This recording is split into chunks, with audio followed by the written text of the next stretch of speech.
Dude, you've probably seen this all over your feeds. Fake SMMA gurus in their rented Lambos trying to sell you $2,000 SMMA courses that give you absolutely nothing in return. Let's be real, man. People like Iman Ghazis are not selling you a step-by-step blueprint on how to get rich. What they're actually doing is they're selling you dreams as courses and trying to build their own empires from it. Which they've already built, by the way, if you've not seen Iman Ghazi lately. But you know what? Here's what those mentors don't actually want you to know. The real key to building a service-based business is not about magical funnels or secret DM strategies. So I'm going to introduce myself. My name is Tanim Malik and I run an actual social media agency. No rented Lambos, no rented cars, no fake personas of who I want to be, like a millionaire. No, I'm not absolutely a millionaire. But what I will provide you is that I will provide you like a realistic guide on how you can achieve starting an SMMA and getting to a place where you can consider yourself better than the people who consume the content of Iman Ghazi. I'm going to take you from those Iman Ghazi brokies to somebody you can call like a respectable business agency owner.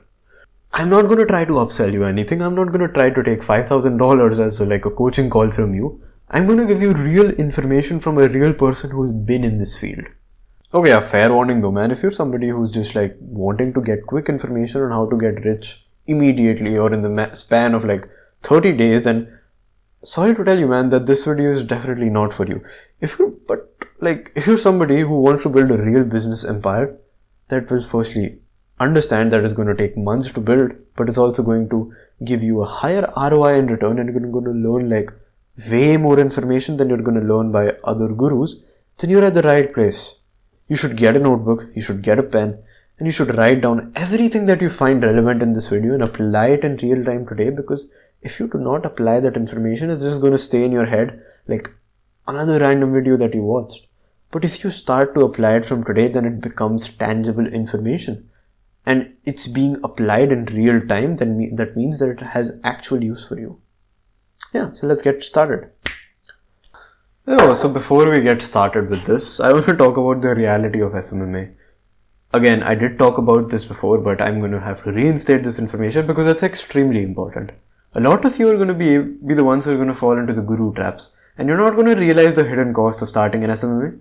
You're not going to be able to understand the false promises that these people make for you, and you're going to very likely spend thousands of dollars on overpriced courses. And what I'm going to do is I'm going to be giving you the real path, and I'm going to be extremely honest with you here. Starting an SMMA is going to take a great learning work. It is not easy to provide for client work, as these other SMMA gurus are likely going to tell you about. It's extremely difficult to firstly fulfill the client work and make sure that that client is actually happy after getting that service from you. And secondly, how do you even make sure that growth happens in your agency? How do you make sure that your client actually grows? Another one is like time investment. A lot of people don't actually understand that when you're starting an SMMA, you're not going to get like results immediately. You're not going to get results in like the next 30 days, 60 days, or even 90 days. You're going to take a very long time to get your first client. You're going to take a very, very long time to scale.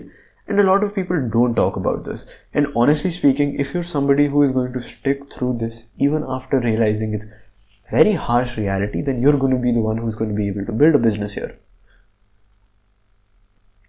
Okay, what's next? So I have basically prepared like my mega process of starting an SMMA, and honestly I am going to provide this document for you if you want it, and if you actually want this document, then you can just ask me for a link in the description, or I'm just going to put it in the description myself, whatever. Okay, step 1 from my side would be to identify a profitable and future market. Now here's where I differentiate from other people giving generic information on the internet. What others would generally tell you is that you need to pick a service, an easy service like video editing, web development, copywriting, and then start to sell it. Outreach immediately. But that's not what we're going to do. We're smarter than those people. What we're here to do is we're here to beat something known as market saturation. What we're here to do is make money, and we're not here to sell you dreams.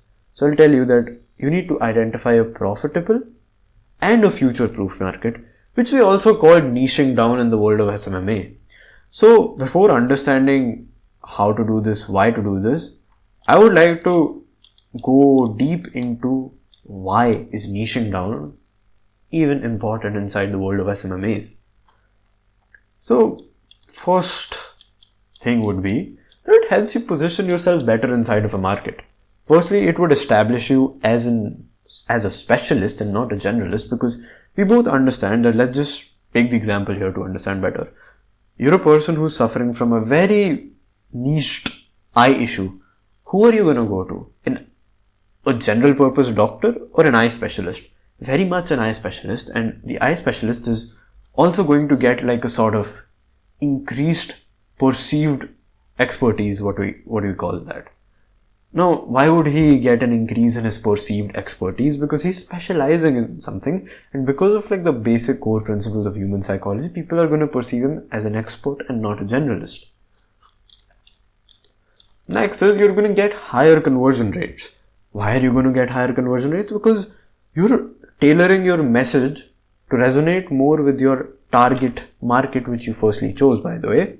And it is also easier to demonstrate past results to future clients, because if you've worked with somebody in the solar niche, then to show him results of the solar niche as well that you've done in the past is more easier and helps you build authority in a much better way than it would be for somebody who has worked with 10,000 different niches, with 10,000 different types of clients, and with 10,000 different types of freelancers.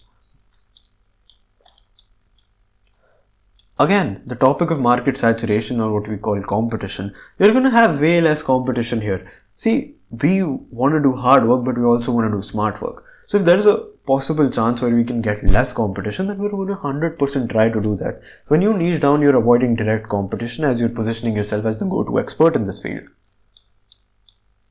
Okay, client acquisition, which is like the most important part of an agency. What makes you money is going to get easier for you. What more do you want? Something which is as crucial for your business, something that brings money for your business gets easier, because firstly, your outreach strategies are going to get more focused. You're going to focus on a specific demographic of people, and then when you're focusing on a very specific demographic of people, you're able to target them better. You're able to understand their pain points better. You're going to get more relevant referrals as well. Now, why is that? Let's just say you worked for a client inside of a wind energy startup. Alright. So, that wind energy startup is going to refer you as somebody who did X service. Let's just say you did like a landing page for a wind energy startup.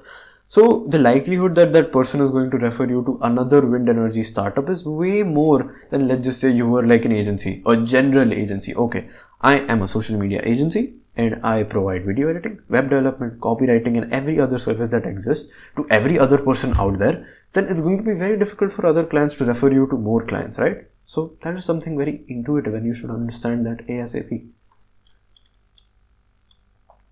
Your operations are going to be streamlined. How would that be then? If you're a general purpose agency, you have to work with 10,000 different types of freelancers. But if you're a very focused agency, the ability to find freelancers becomes very narrow. You have to look for only a specific kind of people here. You don't have to look for 10,000 different kinds of people. And when you specialize on one simple service, the amount of time you would spend learning about the service also reduces. But because now you have to only learn about one thing, but if you did not niche down, you'd have to learn about 10,000 different things. That is the entire point of this. Well, you achieve something known as higher pricing power, because when an expert is out here charging for a service, he holds the right to charge way more money than somebody who provides 10,000 different services, because in the world of marketing, in the world of design, in the world of luxury brands even like Rolex and stuff, they go by a principle known as white spacing. And that principle of white spacing, I would try to explain it. Basically, when there's a lot of space around something and there are like less products, or something we know as artificial scarcity, a consumer is more likely to perceive that product as more premium in nature. That's why whenever you go to a Rolex shop, you're not going to see 10,000 different kinds of watches. You're going to see maybe 3 good watches that are spaced well together, versus if you go to like a wholesale shop and there are 10,000 things, which are also priced very like at a lower level. Like, they're not as expensive as a Rolex, of course. And if you take the example of white space to websites, It is psychologically known that humans perceive websites with a lot of white space. Like, I'm not going to be able to give you an example right now, but humans perceive websites with a lot of white space as premium. So when you don't have a lot of services, when you establish something known as white space for your agency, you have the power to have a higher pricing power, and guess what? The clients are psychologically willing to pay you more for it. You're able to retain clients for a longer period of time because intuitively it is easier for you to generate results for clients when you niche down. It's easier for you to scale as well, because since your product has become standardized and your services are enabled for something known as scaling, building systems, it is easier for you to delegate tasks further. All of that becomes easier just when you start to niche down. Okay, now that we understand why it's so important to identify a profitable and future-proof market, or something we understood as niching down, let's understand the next step. Next step would be to analyze problems inside of those market. Most gurus or most people would suggest you to go from a skill first, that okay, you're going to choose this skill. But now what we're going to do is we're going to analyze problems inside of that market. And how would we exactly try to do it? We're going to start by a very simple question, a logical question. We're going to solve this problem by thinking itself. You're going to ask this question from yourself. Are there viable gaps inside this market? And you have to probably study and get to the answer itself, but here are two outcomes that can possibly come from that. If the answer comes to you no, then you have to recess your market selection and go to a different market. But if the answer comes out to be yes, you're going to study business in that chosen niche. You're going to study different kinds of businesses. You're going to network with different kind of individuals. And once you do that networking, you're going to understand what problems these businesses are facing. And to give you a better idea, what areas do you have to look at?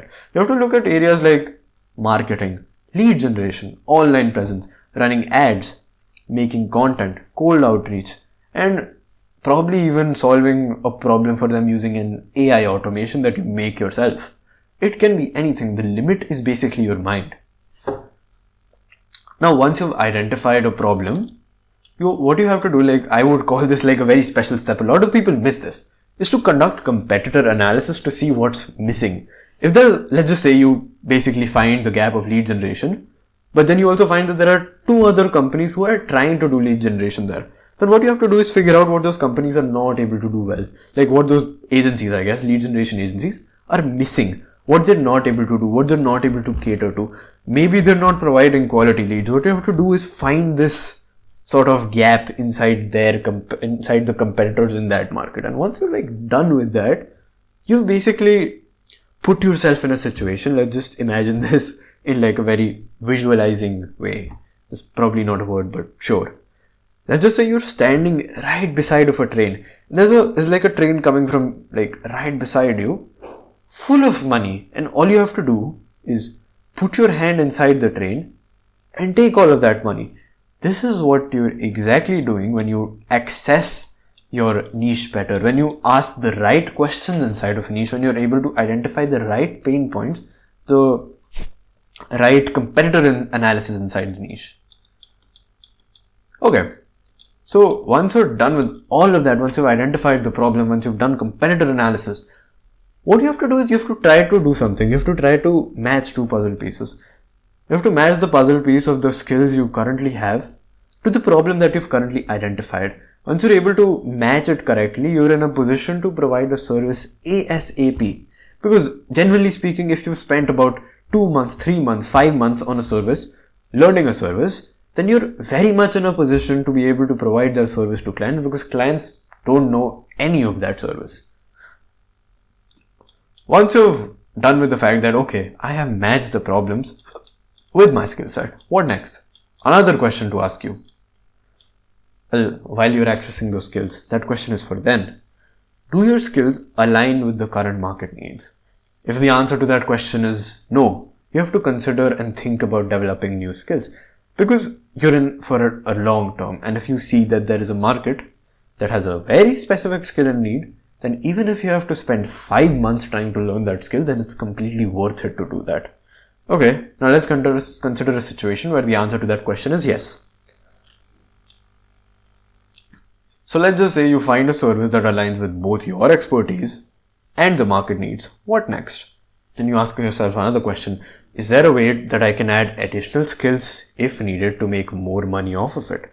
If the answer to that is yes, then try to add those skills as well. You have to be as desirable as you can. You have to be as authoritative as you can. Okay, once you've done that, what you have to do is you have to craft a highly specific offer.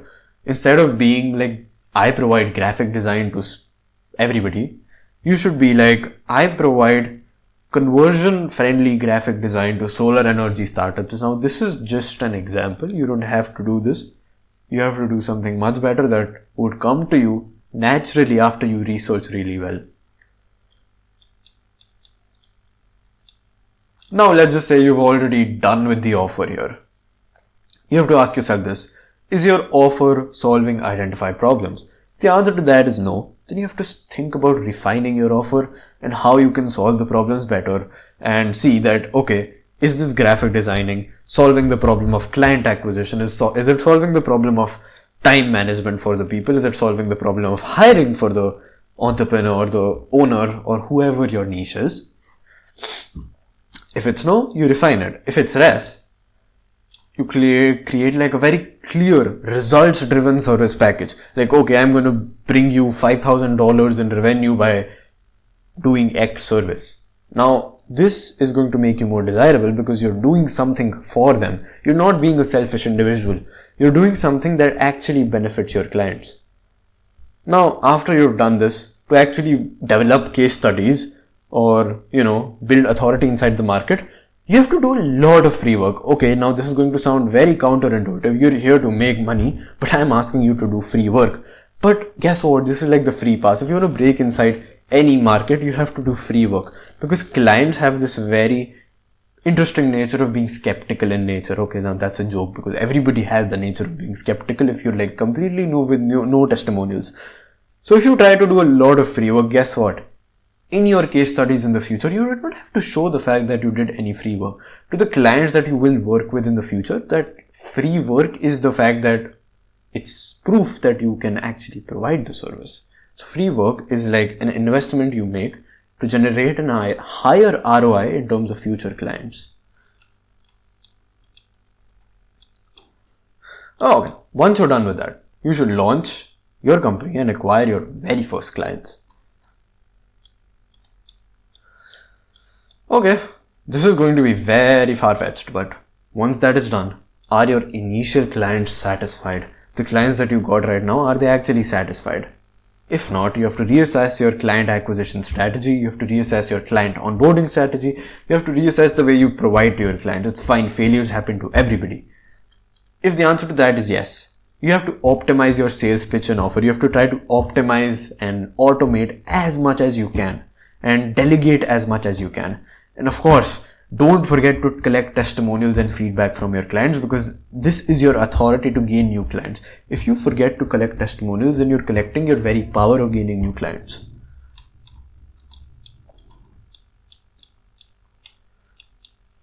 Then just focus on delivering results as much as you can and systemize your business to a next level. Now, what do I even mean by systemizing your business? You ask yourself a question, are the results you're providing scalable and consistent? If the answer to that is no, you have to improve your service delivery. If the answer to that is yes, you have to use proven frameworks to scale client results. Alright, what are those proven frameworks? What you have to do is you have to slowly and steadily form something known as SOPs, which is also called Standard Operating Procedure. Honestly speaking, a lot of you are gonna not even get to a point where you're gonna have to worry about SOPs. So once you are at this point and you see that you're at a point where you want to understand what SOPs are, then you should comment down this video and I will make an entire guide on how you can start forming SOPs for your business. I think this is a very advanced section right here of scaling and expanding, and then asking a question if your agency is ready for growth. I think this section is for people who are already at, let's just say, the $50,000 a month mark or $100,000 a month mark. Because at that point, you're able to like increase your prices and thought. You're able to optimize and automate certain operations. So what are basically the foundations of this business? You have to again follow this system of foundations here very well. You have to ask yourself, are the tools, are the skill sets, are the offer ready right now? If all of that is not ready, you have to lock in and spend a lot of time in skill development, because it's extremely important. Because every single moment you spend in developing the right skills to serve the right market, every single moment you serve trying to provide services for free, trying to get testimonials for absolutely free, you're creating an investment in yourself, and it's extremely important to do this investment for running a successful agency in the future. I would suggest that a lot of you should not even try to start an agency first. What you should do is you should start by working inside of an agency, because when you start to work inside of an agency, you start to understand how agencies actually function. And when you start to understand how agencies actually function, you're more fit to start an agency yourself. I myself have worked under 3 to 4 agencies before I started my own agency. Now, again, if your tools are ready, if your skills are ready, if your systems are ready, if your offer is ready, then you're finally ready for clients. You're finally ready for like scaling those clients. So if you're like wondering what those foundations are for you to make sure that your agency launches, then these are exactly those foundations. So what is my client generating operating system? Well, not an operating system, but it just sounds cool, so why not? So first step is prospect identification. I identify who my ideal prospect is. I research about their prospect. I try to form something known as a client avatar, which is basically what my client looks like, what my client does on a day-to-day basis, what my client likes, what my potential client does, like, I don't know, on Twitter, all of that. It's very difficult to do this, by the way. It takes a lot of money, but it's going to make sure that you're going to basically read the minds of your prospective clients.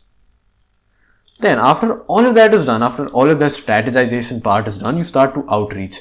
And here as well, there are 2 options you can take. Either you can take the method of totally automating your outreach, or you can take the method of personalizing and doing an outreach that requires a lot of effort. Something also known as the Dream 100 method. So what you're going to have to do in this method is you're going to take a lot of effort. You're going to spend 3 to 4 hours DMing only 4 to 5 people. Now the benefit of that is you're going to get way higher responses, but it's going to take a lot more of your time. Now, what are the benefits of automated outreach? The benefits of automated outreach is you're not going to have to do a lot, but the conversion rate, the amount of people who are going to actually respond is extremely low. So now that's just completely on you to choose. Follow-up, like I think a lot of people who are starting an agency tend to forget how important follow-ups are, because 90% of your strategies will not work on your clients the first time you message them. It is usually the follow-ups where I myself have connected and closed majority of my clients. And follow-ups is like the true power of like running an online agency, because if you're not following up like a crazy motherfucker, then you're doing something wrong with your agency. If that system is done, if you're following up correctly, you should reach to a spot where you're scheduling a meeting with a client. And when you're scheduling a meeting with your client, either you don't close, where you just continue to follow up again and again until you schedule the meeting. Once you've scheduled the meeting, you focus on client conversion. And that is the goal of starting an agency. You get to this point, you probably will fail the client conversion multiple times. You will probably fail to retain the client multiple times. But what I want to tell you is that this is a process you can 100% master by the power of trial and error. Thank you for watching this video. If there is any more information that you want to know, or if you want to basically even talk to me on a call for absolutely free, by the way, then I'm going to link my Calendly down below. And it has been an honor to teach you all of this. Thank you so much for watching.